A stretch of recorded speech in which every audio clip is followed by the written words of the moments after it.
They lit up the screen with charm, elegance, and mystery.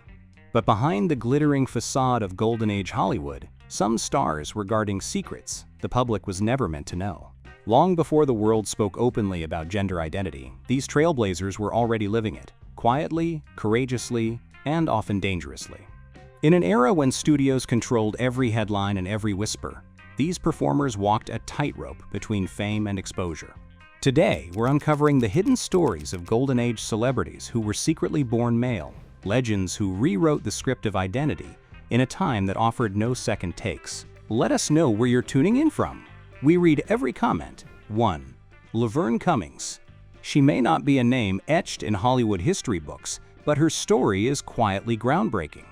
Born Charles Laverne Cummings in 1923, she reportedly held minor roles in films during the 1940s, just as the studio system was at its peak. But in an era when conformity was currency, Cummings made a life-altering decision. She transitioned in the 1950s, a time when doing so in the public eye could end a career overnight. While her time in mainstream Hollywood was brief and poorly documented, scattered mentions in local newspapers suggest she found a second act performing in nightclubs and live venues. Though never a major star, Cummings' journey is a powerful reminder that trans identities existed in old Hollywood, even if the spotlight didn't follow them. Her legacy, however faint, adds another layer to the hidden history of gender and identity behind the silver screen. 2. Julian Elting. Before RuPaul, before drag became mainstream, there was Julian Elting, the original master of illusion. Born William Julian Dalton in 1881, Elting wasn't a fringe performer. He was a full-blown celebrity. By the 1910s, he was earning more than most movie stars. Hailed across the country as America's most convincing female impersonator. He didn't just play women, he became them. His transformations were so flawless that audiences were left stunned when he'd pull off his wig and reveal a perfectly groomed mustache beneath. At the height of his fame, Elting had a Broadway theater named after him, the Julian Elting Theater on 42nd Street, a rare honor even by today's standards. He wasn't seen as a curiosity, but a sensation. Unlike others who exaggerated femininity for laughs, Elting portrayed women with elegance, subtlety, and respect, mimicking every detail with near-scientific precision. Yet offstage he overcorrected, boxing, smoking cigars, and adopting the era's most macho behaviors, likely to dodge speculation about his private life. His fame carried him into silent films, alongside legends like Rudolph Valentino. At one point, he was earning $3,500 a week, nearly $60,000 in today's money. But fame has a short memory, and America's shifting morals weren't kind. As the 1930s brought conservative backlash, female impersonation was increasingly linked to homosexuality and criminalized. By the 40s, Elting couldn't legally perform in costume in Los Angeles. In one of his final acts, he stood beside dresses he could no longer wear, pointing to what once was. When Julian Elting died in 1941, his name had all but vanished from headlines. Yet for a time, he reigned as one of the most remarkable performers in American entertainment, a man who shattered boundaries long before the world was ready. 3. Barbara Stanwyck. Barbara Stanwyck was the epitome of old Hollywood toughness. Gritty, magnetic, and fiercely independent. On screen, she defied the era's expectations of femininity, playing hard-edged women who took control of their own fates. Off-screen, she was equally enigmatic, intensely private, and often the subject of quiet speculation. While there's no definitive evidence that Stanwyck identified as transgender or non-binary, modern scholars and queer historians have frequently re-examined her legacy through a contemporary lens. She rejected the era's domestic ideals, formed deep bonds with women, and kept her personal life carefully shielded from the press.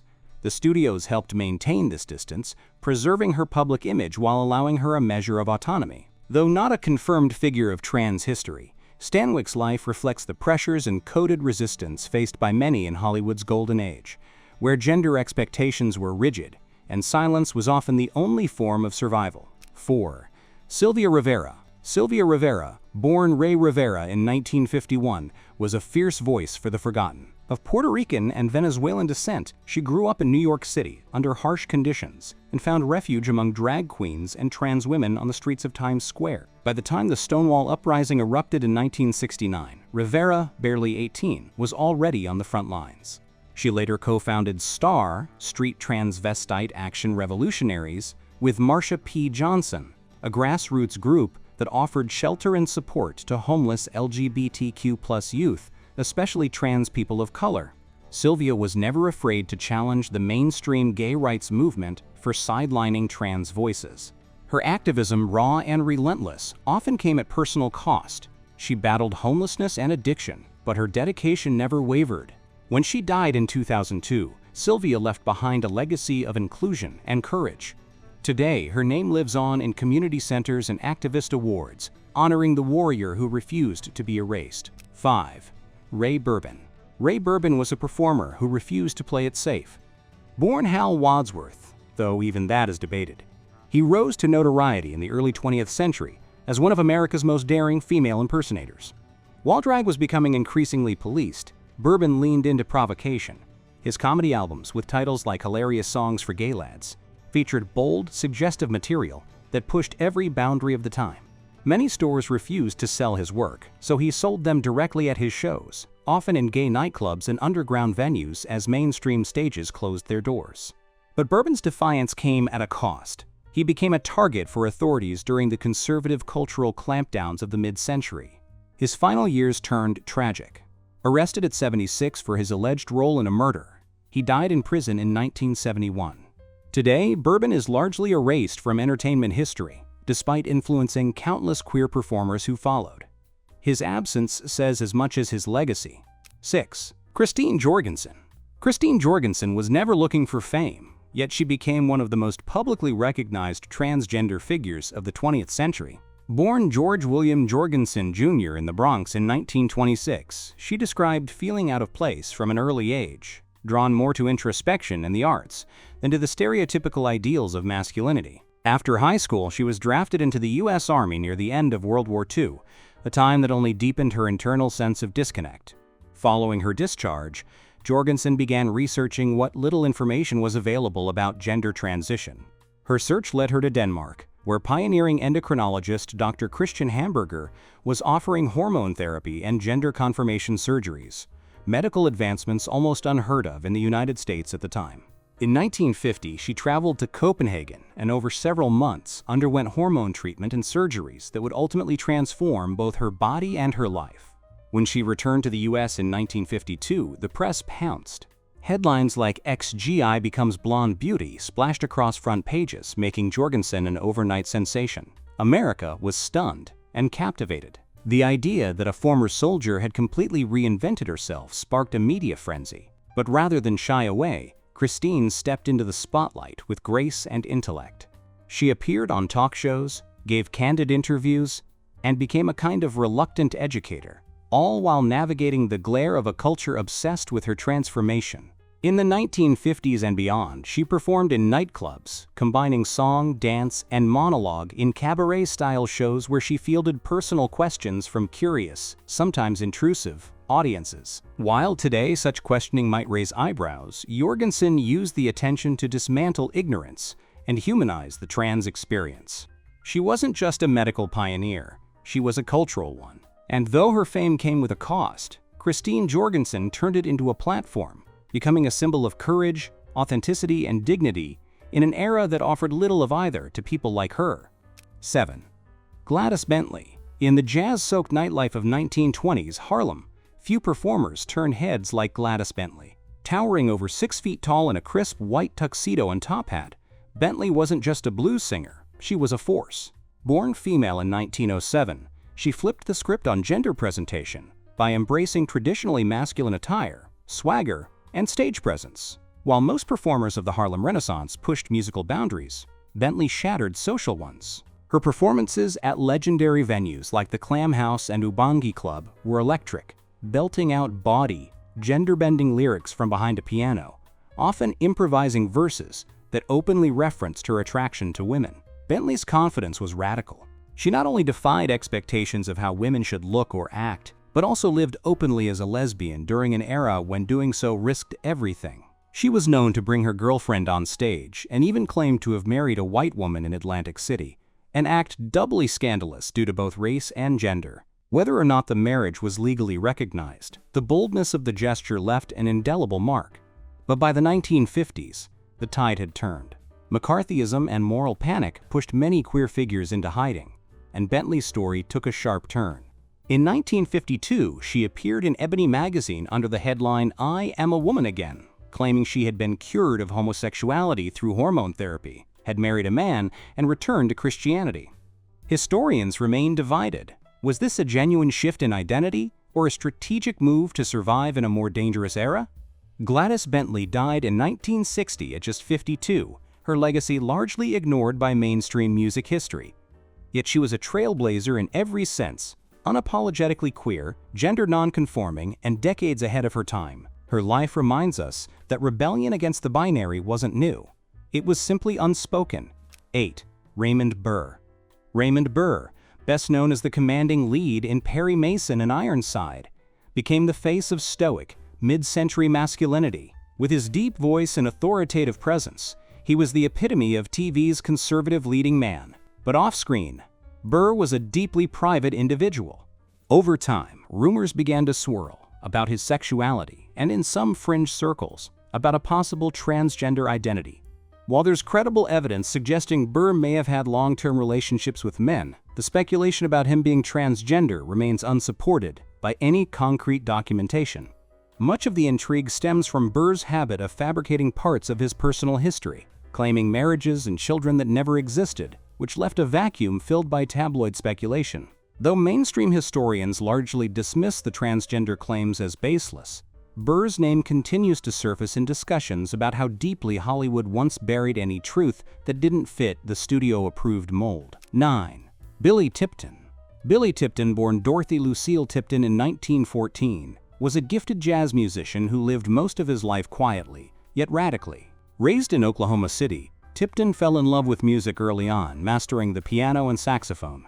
By the late 1930s, he had adopted the name Billy and began presenting as male full-time, a decision that allowed him to pursue a professional music career in a world where women, especially gender non-conforming ones, faced steep barriers.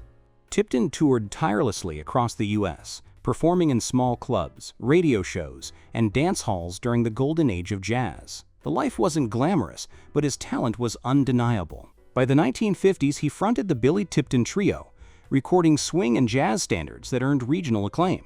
His low profile and consistent presentation helped him avoid scrutiny, while opening doors that would likely have remained closed to someone living openly as a woman at the time. In private life, Tipton was known as modest and intensely private. He shared his life with several women, explaining his need for chest bandages or physical distance as the result of past injuries. His story remained hidden for decades until 1989, when Tipton collapsed at home. Paramedics made a discovery that stunned the nation. Billy had been assigned female at birth, a fact unknown even to his adopted sons and his longtime partner, Kitty Kelly. The revelation ignited a media frenzy. Some outlets treated his story with dignity, others sensationalized it. But in the decades since, Tipton's life has become a landmark case in transmasculine history. Though he never publicly identified as transgender, language and visibility were different then. Many now recognize him as a powerful example of someone who chose to live authentically in an era of deep intolerance. Billy Tipton's legacy endures not only through his recordings, but through the profound questions his life raises about identity, privacy, and the courage it takes to live on one's own terms. 10. Virginia Prince. Virginia Prince was one of the earliest and most controversial pioneers in the history of gender nonconformity in the United States. Born Arnold Lohman in 1912 in Los Angeles, she showed an early interest in feminine expression, though the language to describe her identity didn't yet exist. After earning a PhD in pharmacology, she began quietly exploring life in women's clothing, a private act of self-actualization during an era when cross-dressing could result in arrest or public ruin.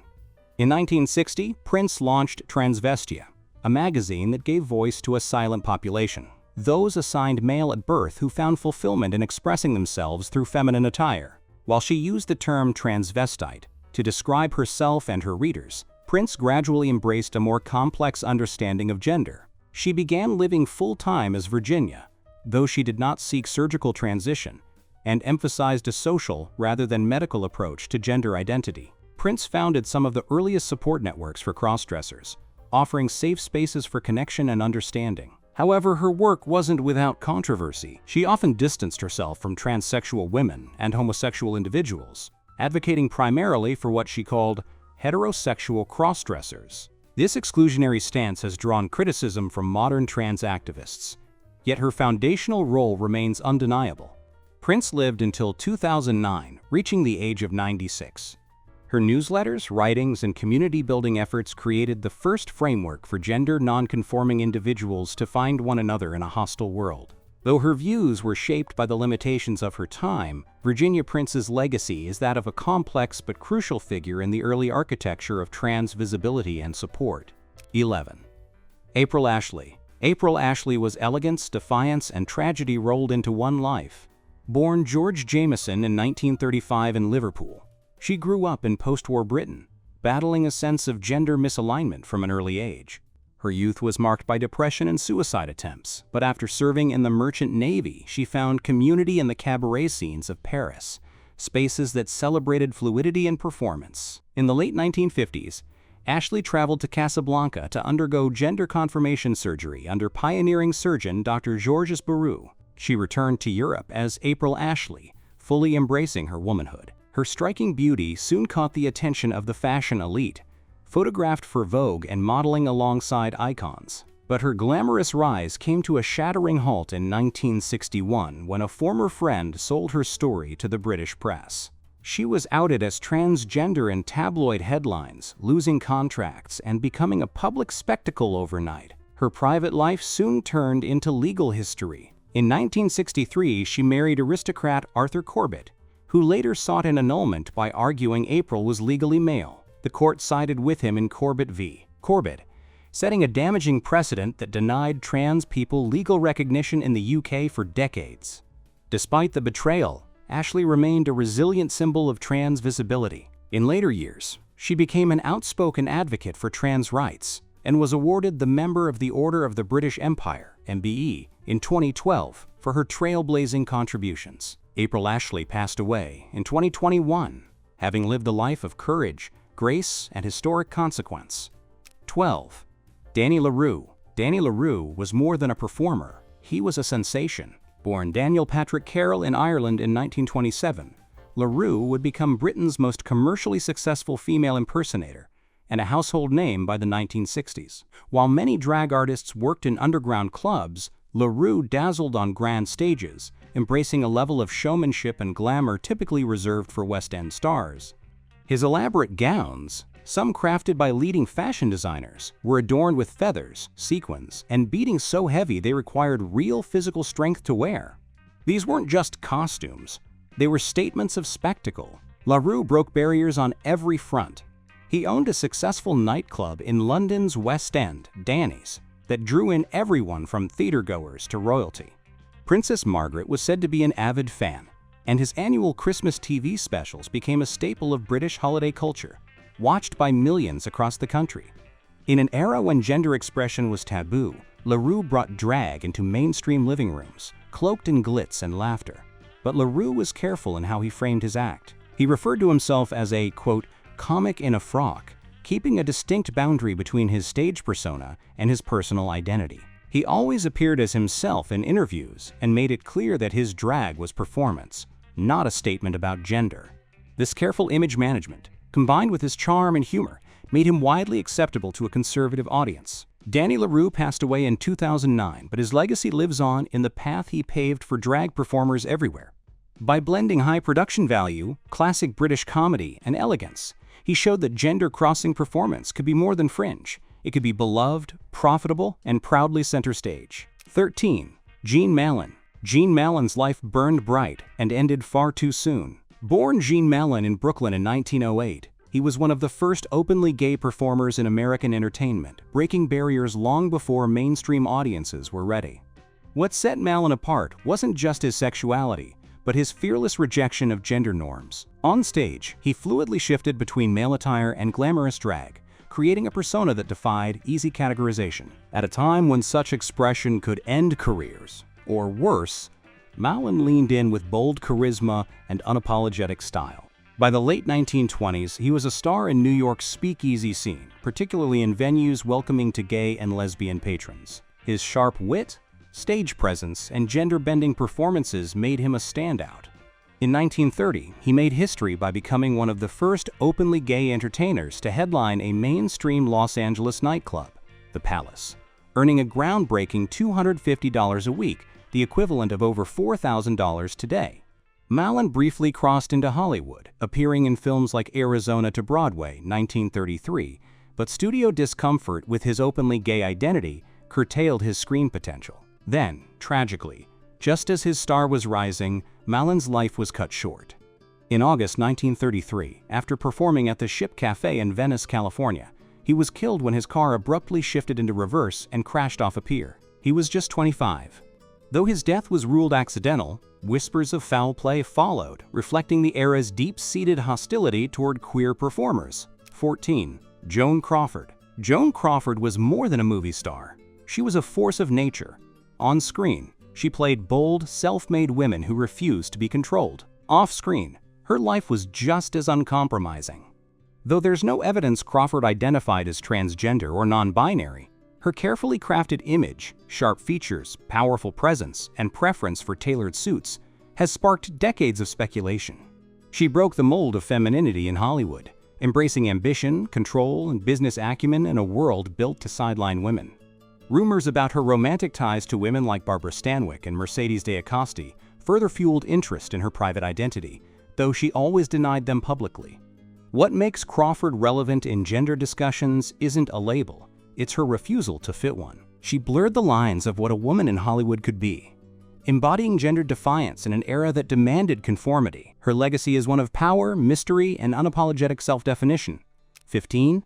Frances Renaud. Frances Renaud, born Antonio Arama in Naples around 1893, brought elegance, scholarship, and high fashion to the world of female impersonation. Unlike many of his vaudeville contemporaries, Renaud didn't perform exaggerated or comedic femininity. He recreated historical women with near museum-level accuracy. Whether portraying Cleopatra, Catherine the Great, or Queen Victoria, Renaud's performances were a masterclass in couture and character. His costumes, many designed by top fashion houses, were so lavish they would cost tens of thousands in today's currency. Renaud didn't shy away from the cross-gender nature of his craft. Instead, he celebrated it, often speaking publicly about studying women's posture, expression, and movement with artistic precision. Critics who dismissed drag as lowbrow entertainment were forced to reconsider when faced with Renaud's stunning detail and dedication. His later performances even included then-modern-style icons like the Duchess of Windsor, further blending fashion history with theatrical performance. Though largely forgotten by mainstream history, Frances Renaud's legacy endures as a visionary who treated female impersonation not as novelty, but as art. If you enjoyed this glimpse into Hollywood's golden age, don't forget to like, subscribe, and step into the next story. There's always more behind the curtain.